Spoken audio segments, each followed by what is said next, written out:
Growing up in the Misipawistik Cree Nation in Manitoba, filmmaker Sonya Ballantyne remembers the excitement she felt when a wrestling tour came to her community.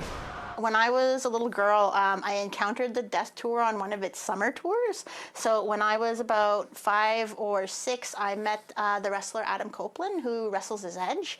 And I remember being so terrified of him because I had never really met that many white folks. And so like having this 6-foot-tall white guy with like big blue eyes, I was like, oh my God, no.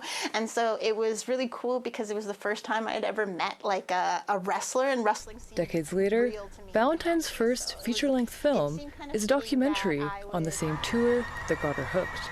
Co-directed by Ballantyne and Stefan Peterson, the Death Tour follows 4 wrestlers braving ice roads and isolation on the 2-week tour across remote Indigenous communities.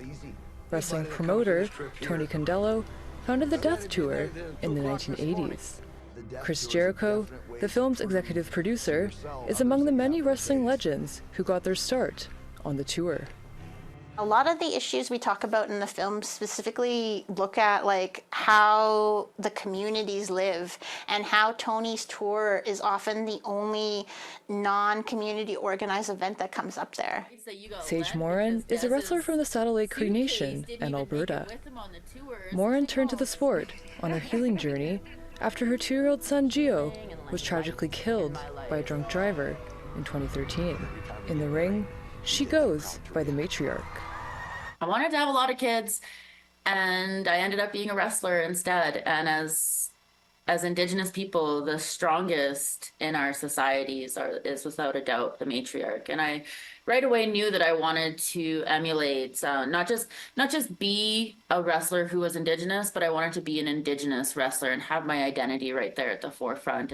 Growing up in the Northwest Territories, Des Lorraine, aka the Eskimo-fo, dreamed of being a wrestler, but never expected to go pro.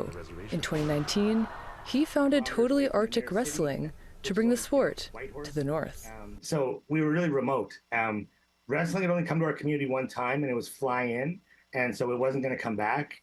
So we kind of figured we would have to teach ourselves. So, I told people that I wanted to start it up, and they sent us a boxing ring, and it was hard to learn in that, but that's what we learned to wrestle in. Outside the Death Tour ring, the wrestlers act as role models to the students, giving school presentations on topics like bullying, drugs, and mental health. In some cases, the tour arrived in communities dealing with recent youth deaths by suicide. Morin and Lorraine say the connections they made with students were priceless. Thinking about the connections that we made with the youth, it's something that I really hold near and dear to my heart. It makes me emotional, last night when we watched the film in theaters, I was there just crying. I had to go up on stage with my mascara all over my face after. As the cast and crew gears up for a cross-Canada screening tour, Ballantyne reflects on the generational legacy the tour has left on Indigenous communities. Because it's about underdogs overcoming impossible odds, and I think that's why Indigenous people really connect with wrestling, specifically professional wrestling, because we have also been underdogs who have persevered over insurmountable odds.